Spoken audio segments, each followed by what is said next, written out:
Salut les amis, j'espère que vous allez bien, que vous passez une bonne journée, une bonne soirée en tout cas. Il est 23 h jeudi, donc j'ai regardé le show de NXT qui vous a donc été proposé. Donc je vous rappelle bien évidemment qu'il va y avoir un sacré week-end qui va être proposé puisque vous aurez bien évidemment la All Elite Wrestling qui vous sera proposée. D'ailleurs je le ferai, alors, je regarderai ça demain soir. Donc vous aurez NXT à un moment où je regarderai la All Elite Wrestling. Après, il y aura bien évidemment SmackDown, il y aura NXT War Games qui vous sera proposé pour terminer bien sûr la semaine prochaine avec les Survivor Series. Alors clairement, on a eu, et il faut le dire, malgré le fait qu'il y a eu quelques crétins qui ont voulu polluer l'émission d'hier, il y a eu forcément des avis qui ont été très durs que j'ai donnés vis-à-vis de ce qui s'est passé à WWE Raw. J'ai été assez entre guillemets dur, mais d'un côté, certaines personnes vont me trouver injuste, d'autres vont me trouver trop sévère, d'autres vont me trouver juste. Mais il faut savoir que de mon point de vue, j'ai pas pour habitude de critiquer quelque chose par plaisir. Voilà, je veux dire les choses telles qu'elles sont. Quand quelque chose est bien, je le dis. Quand les choses ne sont pas bien, je le dis. C'est ma volonté, voilà, d'être honnête avec vous. Je n'ai jamais, entre guillemets, dit quelque chose de mauvais alors que je pensais qu'il était bon. Et je n'ai pas dit bien sûr quelque chose de bon alors qu'il était supposé être mauvais. Et donc forcément, on va revenir à ce qui s'est passé à NXT. NXT qui donc avait lieu, c'était la... Je rappelle ce qu'avait demandé Triple H. Il avait dit Triple H, de manière très simple. Si vous avez envie de vous en découdre, venez à NXT, on vous accueillera bien évidemment avec plaisir. Alors c'est exactement ce qui s'est passé ce soir, puisque pas mal de superstars de Raw et de SmackDown sont venus. On a eu enfin un phénomène d'invasion, faut quand même le dire, parce que j'ai eu le sentiment que l'invasion, elle avait que le mot, clairement. Pour la première fois depuis l'arrivée des Survivor Series, et je compte pas SmackDown, spécial NXT dans le sens où SmackDown featuring NXT était finalement un show particulier par rapport aux difficultés d'avion. Mais bon, on va commencer avec ça. Donc on va commencer tout d'abord avec Becky Lynch. Becky Lynch qui était de retour du côté de NXT. Bah déjà, oui, elle fait débuter les shows dorénavant, puisque Becky Lynch débute tous les shows. Raw, elle débute. Et donc là, elle a commencé également. Bon, au niveau de ses speeches, on va commencer déjà avec ça. Donc j'ai été très critique lundi. J'ai le sentiment que Becky Lynch est en difficulté. Voilà, j'ai émis des doutes lundi. J'ai émis des doutes la semaine dernière. J'ai encore émis des doutes lundi. J'ai émis des doutes encore aujourd'hui. C'est pas que c'est mauvais, mais t'as le sentiment qu'elle tourne en rond. T'as le sentiment que elle n'est pas à la hauteur de ce qu'elle voudrait faire. Alors je ne dis pas que c'est mauvais, ça reste bien, il y avait du mieux aujourd'hui, mais c'est insuffisant par rapport à ce que peut faire Becky Lynch. J'ai l'impression que son statut de numéro 1 féminine visage de la WWE, elle essaye de se la jouer un peu badass. C'est compliqué pour Becky. Becky a l'air d'être complètement dans une situation, elle veut jouer son personnage, mais elle sait pas vraiment, il faut quand même qu'elle n'aille pas trop loin. Ça s'est vu du côté de NXT, c'est-à-dire quand tu vois Rhea Ripley qui arrive, Rhea Ripley, j'ai envie de vous dire, c'est une Becky Lynch de NXT, c'est-à-dire même la dégaine, le comportement et ainsi de suite. Et bah t'as le sentiment que le speech de Rhea, et c'est exactement ce que Becky aurait dû dire, ce qu'aurait dit Becky notamment, bien évidemment si elle avait commencé le début de personnage, et c'est ce qu'elle avait fait lorsqu'elle avait effectué son heel turn il y a quelques années. Bon après, clairement, le match entre Becky et Rhea Ripley, honnêtement, c'était pas un match de dingue. Il y avait des bonnes choses, clairement, il y a des bonnes choses, il y avait des bons spots intéressants, mais je trouve ça fade. Je trouve le match fade, clairement, et même l'attaque de Shayna, je trouve que ça manque de puissance. Honnêtement, ça manque beaucoup de puissance, ça manque d'envie, ça manque de... C'est pas assez, quoi. C'est pas assez. D'ailleurs, Bledzer, Shayna Bledzer, j'ai trouvé que tout au long de ce qu'elle a fait du côté depuis le début qu'elle est arrivée, donc depuis la rivalité entre elle et Bailey. D'ailleurs, Bailey n'était pas là. D'ailleurs, on se demande pourquoi elle n'était pas là. Parce que je rappelle que Bailey est capable de venir la semaine dernière pour mettre un coup de chaise à Shayna. Par contre, elle n'est pas capable de venir pour confronter concrètement. On aurait pu voir un duel à 3. Alors peut-être qu'on l'aura du côté de SmackDown. Mais qu'on soit clair là-dessus, j'ai le sentiment que c'était quand même assez fade par rapport à ça. Voilà, mais sur le principe, j'espère qu'à SmackDown, on va mettre vraiment les bouchées doubles. Il faut les trois. Il faut les trois, parce que là, si jamais c'est pas le cas, vraiment, ça risque de gueuler. Donc juste après, on a eu Ricochet qui faisait face à Matt Riddle. Alors au début, c'était un personnage, je connais pas le nom du personnage qui est venu. Après, ça a été donc Matt Riddle qui est venu. Matt Riddle qui est venu pour en découdre avec Ricochet. Alors si vous trouvez le nom du gars qui est passé, donc comme ça à la limite la boucle est sauf, comme on dit. Attendez, je vais vous trouver ça. Attendez, laissez-moi quelques millisecondes pour vous le trouver. Si ça veut bien avancer. Voilà, alors c'est Conarive, voilà, je vais trouver le nom. Conarive qui devait affronter donc Matt Riddle, donc, et finalement Ricochet est venu. Déjà, il y a un truc que j'ai bien aimé. Alors, il y a un truc que je voulais signaler, c'est que Becky était dans une loge. Je veux bien qu'on me dise, oui, les Viking Riders, par exemple, ont eu le moment, les Revivals, c'était la même chose. Mais ils arrivaient de l'extérieur. Becky, on lui a fait une loge. C'est-à-dire que la meuf, elle est quand même à l'extérieur, elle est quand même là pour vouloir finalement marquer un impact. Et la meuf, tu la mets dans une loge. Bon, après ça, donc on a eu Ricochet. D'ailleurs, Ricochet, c'était bien. Ricochet, en déplaise à certaines personnes, là, tu avais le sentiment d'une invasion. Ricochet ne vient pas avec toute une sécurité, il se pointe pas. Voilà, il se pointe pour faire mal au show.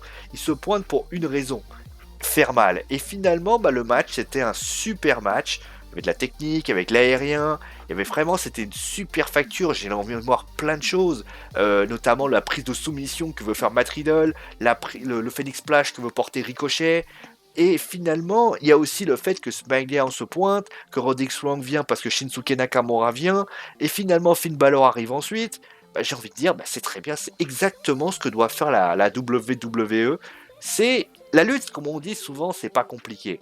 La lutte, on dit souvent, oui, il faut faire comme... Non, la lutte, c'est pas compliqué. Il suffit juste d'avoir une réflexion sur comment bien faire le business.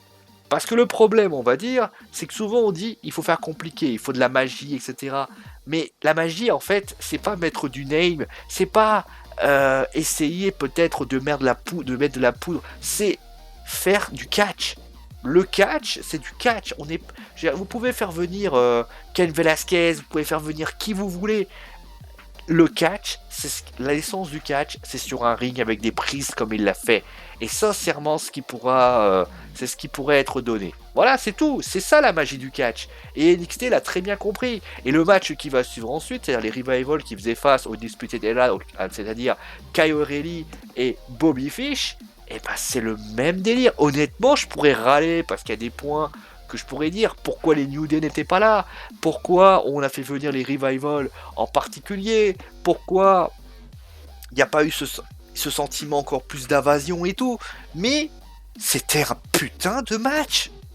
C'était un putain de match, c'était un match dynamique, c'était un match somptueux. Honnêtement, j'ai savouré ce match. Tu avais l'impression d'avoir du suspense, il y avait de l'émotion, il y avait de l'intensité, il y avait des contres de partout, il y avait de la technique. C'est ça le catch, c'est tout. Il n'y a pas besoin de chercher midi à 14h. Quand tu veux. J'ai l'impression que voilà, si vous comparez Raw et SmackDown et NXT, j'ai l'impression que Raw veut faire compliqué. Alors que c'est pas compliqué le catch. Je le répète, le catch, c'est juste de la magie. Mettez-nous sur un ring, mettez-vous sur un ring, faites des prises, de la technique. Je comprends pas comment c'est possible que du côté de Raw, on peut se planter à ce point-là et se dire ouais mais alors il faut un côté entertainment, c'est vrai qu'NXT l'a beaucoup moins et ça je l'admets bien évidemment, mais excusez-moi de le dire, mais SmackDown s'en sort très bien. SmackDown est beaucoup plus dans la technique, il y a du show, mais il y a aussi de l'entertainment. Quand Roman Reigns, quand Baron Corbin fait venir, voilà, il y a des choses. Quand Daniel Bryan est avec le Miz TV, il y a des choses. Honnêtement, c'est ça la qualité d'un show. C'est que tu te dis, ça sent le catch, parce que je rappelle, tu peux mettre de l'entertainment autant que tu veux. Faut pas oublier que de base, les choses se passent sur un ring. Les signatures de contrat, c'est sur un ring. Alors oui, il n'y a pas eu vraiment il y a eu un segment de Becky Lynch, mais sinon, c'était sur un ring et t'es là pour montrer à tous et à toutes ce que tu es capable de faire. Et ça, les gens l'ont pas compris. Et vous allez voir, Kylie Ray contre Dakota Kai. La seule regret qu'on peut dire, c'est que finalement Dakota perd encore, mais l'invasion de SmackDown, elle est très bien. Oui, alors il manque Sasha Banks, il manque Charlotte Flair, parce que j'estime que quand même tu fais venir toute la clique, mais t'oublies de faire venir quand même Sasha Banks et Charlotte Flair, qui sont quand même les deux capitaines. Ça c'est quand même assez incroyable. Mais honnêtement, voilà, ça c'est quelque chose par contre que je voulais pousser comme coup de gueule. J'ai l'impression que tout le monde a des statuts différents à la WWE. Charlotte Flair qui devrait amener ce côté de leadership, parce que c'est quand même la capitaine, je rappelle quand même qu'elle a parlé, et ben elle n'a jamais été dans sa team. Sacha Banks l'a été, donc on peut pas trop le dire, mais Bayley était pas là. C'est là qu'il faut, t'as une invasion, t'es supposé porter là le show, t'es supposé porter les couleurs de ton équipe, c'est comme si demain, bah on dit voilà on va affronter, je sais pas, que l'entraîneur, qu'on dit à Neymar, bah écoute, tu vas devoir. Non, mais j'ai pas très envie, tu vois. Non, il faut y aller, il faut taper dans le beefsteak et voir qu'est-ce qui s'y passe. En tout cas, moi, c'est le sentiment que j'ai, c'est qu'il manque ça. Mais le match est bon, putain, le match est de bonne qualité. Et je reviendrai d'ailleurs sur quelque chose par rapport à la conclusion, mais honnêtement, j'ai trouvé que c'était quelque chose d'extraordinaire. Ensuite, on a eu les Viking Riders contre les Forgotten. Bah, vous savez quoi, j'ai même pas parlé. Je vais même pas parler parce que vous avez juste à reprendre ce que j'ai dit pour les Revival contre les Undisputed Era et vous dites la même chose. C'est impressionnant de voir la qualité. D'ailleurs, il y a un truc qui me sidère, d'ailleurs je voulais en parler. T'as le sentiment de liberté à NXT. Les Revival, ils arrivent, t'as l'impression que les Revival, ils sont portés par une énergie nouvelle qui avait disparu. Les Viking Riders, les War qui arrivaient justement, lui, ils sont à fond dedans, ils mettent le feu, ils sont là, les Forgotten ne sont pas juste des plots, ils font un match. Putain, mais c'est du génie. Putain, mais j'étais comme ça, j'étais comme un fou, j'ai dit, franchement, c'est extraordinaire. Ils ont compris, putain. Comment tu peux passer d'un show rouge de qualité médiocre à un show de NXT où ça déchire sa race? Et le dernier match, vous savez c'est quoi le pire chose qui est pas bien pour ce match? C'est que Miyahim contre Yoshira est meilleur. Mais quand tu compares deux excellents matchs, tu es forcément obligé de choisir l'un ou l'autre. Rendez-vous compte qu'on est en train de comparer limite des mets de choix, des choix de riches. NXT bar Raw, mais à plat de couture. Et ça me fait chier. Raw doit être le leader numéro 1 des shows. Quand tu vas voir Raw, tu dois dire respect, mec. Et c'est NXT, c'est le petit gars, c'est le petit gamin qui bat Raw. Quand tu regardes mercredi NXT, tu te dis putain, c'est ça que Raw doit faire. C'est pas compliqué. C'est un match de taré. Putain. Rendez-vous compte quand même que, à part le début où je suis un peu plus mitigé, bon, c'était pas non plus acheté, c'est un peu moins bien, voilà, c'est pas un peu moins bien. Mais à part ça, tout le reste est excellent. T'as une invasion. Je vais faire la conclusion maintenant, mais t'as une conclusion, t'as une invasion. Et putain d'invasion, c'est pas la petite invasion où tu vois 3 patelins qui se baladent avec Watch House Party. T'as une putain d'invasion. Ensuite, tu as des matchs de tarés où des mecs se lâchent. Tu as... T'as un segment qui tient la route. T'as des moments, quand Tommaso Ciampa, il arrive en train de regarder Seth Rollins, tu te dis putain mais c'est bon. Ok les gars, vous avez compris. Pourquoi? Mais on me dit souvent, vous savez, moi je suis pas quelqu'un qui me lâche. Sauf sur YouTube, mais ça c'est autre chose. Même si sur Twitch et YouTube, j'ai quand même du mal à me lâcher. Et ben ce mot-là, se lâcher, j'aimerais leur dire à la WWE. Vous êtes booker de Raw, lâchez-vous. Parfaite des idées, on vous en voudra pas si vous y... Vous savez, moi je vais vous dire autre chose. J'en veux pas à ceux qui font Lana contre Lashley. Parce que c'est au moins, ils essayent. C'est pas toujours bien, c'est pas toujours mal. Au moins, ils ont le mérite d'essayer. Moi, j'en veux pas aux gens qui naissent. Et au moins, eux, ils ont le mérite de vouloir dire on va tenter des choses. Quand tu vois que dans ce show, il manque Bailey, Sacha et tout ça, mais qu'il y a quand même toutes les autres qui sont là, parce qu'ils peuvent se blesser. Mais l'autre côté, à Raw, il y a personne. Non. Alors oui, il y a Becky Lynch qui s'est blessée il y a un an. Oui, mais c'était Becky, ça arrive, tout le monde, ça arrive à tout le monde de se blesser. Mais quand je vois ça, je me dis, sans déconner, ça n'est pas possible. Et vous savez, je vais vous dire une chose. Moi, j'entends souvent des gens dire, de la part des officiels par rapport à tout ça, Triple H peut être le sauveur de la WWE parce qu'il a une excellente gestion de NXT. Je modère un peu parce que j'estime que tu as quand même NXT et tu as quand même NXT, c'est pas Raw et SmackDown. Quand tu devras gérer toute une fédération, c'est pas pareil quand tu gères un show. C'est pas la même chose. Triple H, il est un peu plus, entre guillemets, general manager de NXT. C'est lui qui gère un peu tout, mais c'est une petite entreprise par rapport à la grosse morceau. C'est un peu comme je pourrais le dire, tu es entraîneur aller de Rennes ou d'une petite équipe, par exemple de Séville, et puis d'un seul coup on te dit bah, tu vas entraîner le Real Madrid. C'est pas les mêmes besoins, c'est pas la même chose, donc tu as besoin d'aller. Mais déjà, il y a un truc qui me fait dire, c'est pas qu'une histoire de il fait du bon boulot. Parce qu'il le fait du bon boulot. C'est que je pense qu'en réalité, il a compris, peut-être par son expérience de lutteur, ça, clairement, de catcheur, il sait pourquoi ça marche. Qu'est-ce qui plaît. Le show de NXT, c'est un show qui a été basé sur un point. Il a été basé sur le fait qu'on devait être de la lutte professionnelle.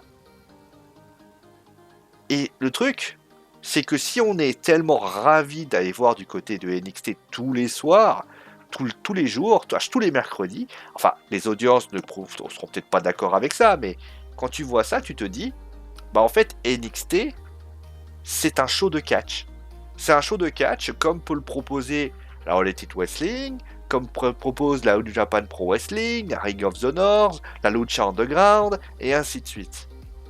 Mais j'ai une question à poser, et le truc c'est qu'il met en avant le respect, il met en avant l'anti-bridage, parce que quand tu vois les revivals dans ce show-là, et que tu vois les revivals à SmackDown ou à Raw, c'est pas la même chose. Quand tu vois les Viking Riders, ceux qui sont capables de choses, c'est impressionnant. Mais il y a aussi un mot, c'est le mot passion. Il est passionné par ce qu'il fait. Moi, j'ai le sentiment que Vince, je dis pas qu'il est moins passionné, mais je pense qu'il se dit, je pense que quand tu as tout réussi, quand tu as réussi, parce que, qu'on le veuille ou non, Vince est un gars qui est incroyable. Les gens disent, oui, souvent les gens considèrent que c'est papy, le mec il dit voilà c'est un mec complètement has-been, les gens le critiquent, les gens l'insultent, les gens disent que c'est une merde, ils disent Mitri, faut pas oublier qu'il y a quand même Vince Kennedy McMahon. Vince, sans lui, il n'y a pas le WrestleMania, le catch n'est pas à la hauteur de ce qu'il est aujourd'hui, c'est quand même un sacré monument Vince McMahon. Mais Vince McMahon, aujourd'hui, c'était un promoteur de génie qui a compris avant tout le monde ce qu'était ce que doit faire le catch. Il l'a compris, il s'est levé un matin, il a compris. Il a compris tout simplement que la lutte professionnelle, ça ne suffit pas. Et ça, je vais vous le dire, même si on peut toujours dire oui, c'est du business et tout ce que tu veux, moi je pars du principe qu'il y a quand même un fond de vérité. Parce que tu ne peux pas, moi je le dis clairement, tu ne peux pas faire de la lutte professionnelle juste avec de la lutte professionnelle. Il faut un ensemble de choses. Et concrètement, mais je pense que dans son état d'esprit, il y a sans doute des difficultés qu'il a aujourd'hui, qu'il ne peut plus faire. C'est-à-dire que, vous savez, c'est comme quand vous avez une personne de 70 ans à peu près, et que cette personne, bah forcément, elle essaie de gérer une entreprise, on va plutôt start-up de jeunes. Au bout d'un moment, elle va se confronter à un problème. C'est le côté générationnel. Alors tu peux ramener les meilleurs, tu peux ramener machin, mais ça ne change rien. Ça ne change rien puisque au fond, les choses ne se passent pas comme ça. Triple H, il a quoi? Il a 45-50 ans. Triple H, c'est quelqu'un qui a déjà pris du recul par rapport au business. Il a vu le business évoluer dans plusieurs statuts. Il a notamment été, je rappelle, lutteur en tag team. Il a fait DX, Evolution. Il sait ce que c'est les ingrédients. Quand tu vois la Undisputed Era, bah, tu vois de l'évolution. Parce que il sait ce que c'est. Et il a compris aussi que si tu me brides, il aimait pas être bridé, Triple H. Et donc, qu'est-ce qu'il fait aujourd'hui? Il ne bride pas. Il laisse les gens faire. Par contre, il leur dit attention, ne faites pas n'importe quoi parce qu'on vous attendra au tournant. Et croyez pas qu'il n'y a pas de jobbers. Il y a des jobbers du côté de NXT. Il y a des gens, il y a des mid-carters, il y a des main eventers. Mais il les laisse évoluer. Et ça, c'est bien. C'est pour ça que moi, de mon point de vue, je pense que c'est tout simplement un show extraordinaire. Et je rappelle pour information, que ça les gens l'ont peut-être pas compris, que NXT a déjà un énorme handicap cette semaine. C'est-à-dire que NXT doit gérer déjà son propre show, il doit gérer quand même les invasions des shows de SmackDown et de Raw, il doit gérer, excusez-moi de le dire, son propre pay-per-view, qui est quand même NXT War Games, et il doit gérer ses Survivor Series, c'est-à-dire que le gars doit quand même gérer une multitude de shows. Et pardon de le dire, c'est ce show qui s'en sort le mieux. Quand Triple H fait le speech contre Kevin Owens, ça sent NXT. Quand tu vois... Enfin, moi, c'est quelque chose qui est extraordinaire. C'est des choses comme ça. Et, je le répète, c'est le catch qu'on aime. Je suis désolé, les gens vont me dire, oui, mais Roman Reigns, c'est bien, il est... Oui, mais Roman Reigns, il est... Dans cette Vince l'aime bien parce que c'est un gars assez musclé et tout, mais le public adore Roman Reigns, enfin les publics apprécient Roman Reigns. Mais la vérité c'est que Roman, même dans la manière dont il parle, la manière dont il agit, tu as un semblant de Hunter qui est dedans. Parce que Hunter l'a bloqué comme ça. Quand tu vois Seth Rollins, par contre c'est différent. Là tu vois par exemple à Seth Rollins, t'as l'impression que Vince l'a attrapé et le tient. Alors, c'est quelque chose qui est quand même assez particulier. Tu vois Roman, tu vois quand même tu vois quand même quelque chose. T'as l'impression que les choses sont ainsi. C'est quelque chose qui me sidère. Voilà. Bon, voilà un petit peu. Clairement, le show est extraordinaire. Voilà, le show est très réussi. Ça m'énerve parce que je pense que c'est pas le show qui doit être le plus réussi, ça doit être Raw. Mais clairement, moi je suis. On applaudit quoi. On applaudit, je veux dire. Le show jaune a encore. Enfin, je suis vert de rage. Je suis vert de rage envers Raw en fait. Parce que Raw fait de la merde. Quand tu as un show numéro 1, tu dois te comporter comme le numéro 1. T'as le show numéro 3 qui les éclate. Et SmackDown et NXT se défendent bien. Mais du côté de Raw, c'est une catastrophe. Des fois, je me dis, mais comment vous pouvez vous louper à ce point-là? C'est vous qui avez... Je rappelle pour information que Raw a quand même mis les bases pour pouvoir faire du respect de tous. Et quand tu as le sentiment de ça, tu te dis, c'est bien dommage. Voilà. Merci tout le monde en tout cas d'avoir suivi l'émission. Portez-vous bien et gros bisous. Et à peut-être, je doute demain pour la All Elite Wrestling. Allez, ciao tout le monde!